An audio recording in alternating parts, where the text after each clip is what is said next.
Half past the hour now. Thanks for staying up with us tonight. President Trump saying he has done more to keep us safe than President Obama did. With regard to ISIS, over the past 8 years, he said this today. We're beating ISIS very badly. You look at what's happened in the Middle East. We have done more in 8 months than the previous administration has done in many years. There it is. John Bolton with us tonight, former U.S. ambassador to the UN, Fox News contributor. How you doing? Nice to see you. Good evening to you. Different time of the day for both of us here. Is he right with his statement on the face of it? Well, I think to a considerable extent, yes. Number one, Neville Chamberlain does not live in the White House.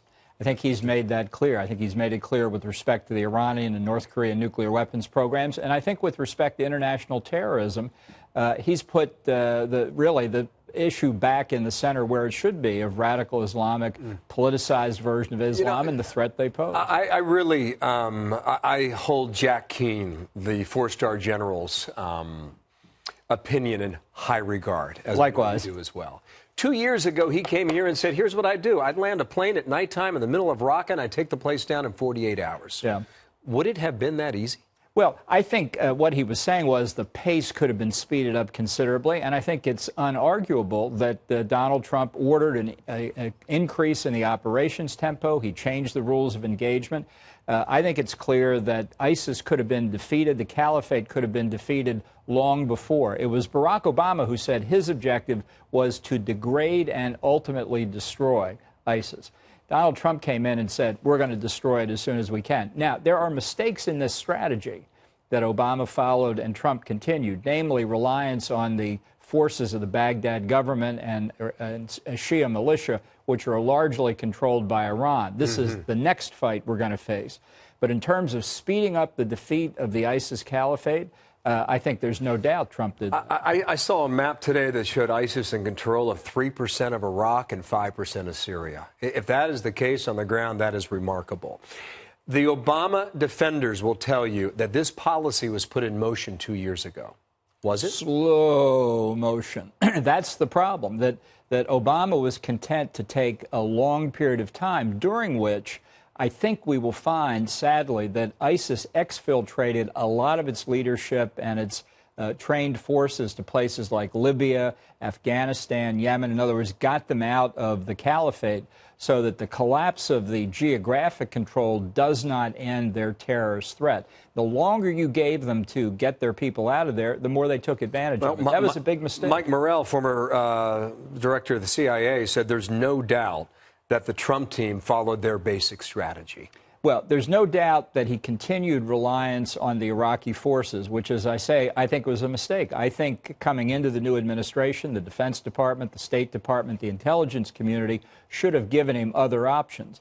But in terms of the pace, the speed with which this campaign is coming to an end, I think there's a huge difference between the Obama approach and the Trump approach. Just go back to the point you were making about exporting its leadership.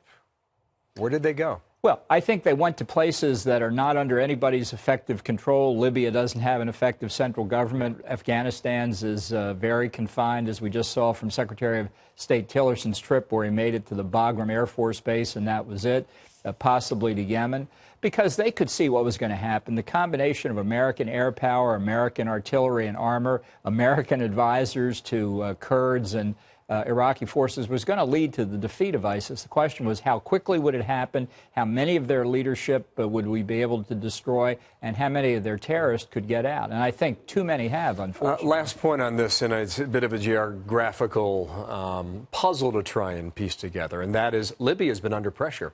You know, northeastern Libya has had some drones overhead for some time now. And now you start to get familiar with countries like Burkina Faso and Mali and Niger that we've been talking about for the last 2 weeks.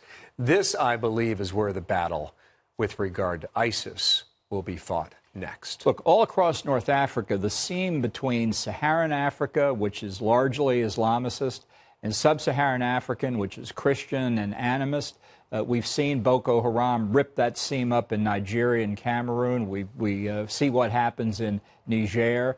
This is a real threat. So the Islamicists have moved out of the caliphate. They've moved out of Iraq and are in North Africa or Afghanistan. The terrorist threat continues and I think is increasing, even as the ISIS caliphate disintegrates. That'll be the next chapter unfortunately. And so will Iran. Will be a big part of it. Agreed. Stay on offense, and you've got a shot at this. I think that's winning. right. Thank you, sir. John Bolton with us tonight. Great to see you. Good to be here.